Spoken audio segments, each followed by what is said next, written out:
بسم اللہ الرحمن الرحیم، بنام خدائے رحمان رحیم۔ ارأیت الذی یکذب بالدین، مجھے بتاؤ وہ شخص جو جزا و سزا کو جھٹلاتا ہے۔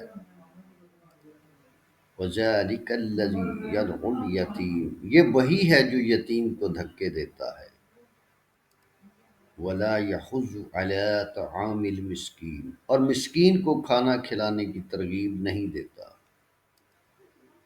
فویل للمصلین، پس ایسے نمازیوں کے لیے ہلاکت ہے۔ الذین هم عن صلاتهم ساہون، جو اپنی نماز سے غافل رہتے ہیں۔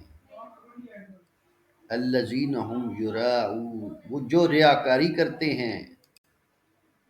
ویمنعون الماعون، اور ضرورت مندوں کو معمولی چیزیں بھی دینے سے گریز کرتے ہیں۔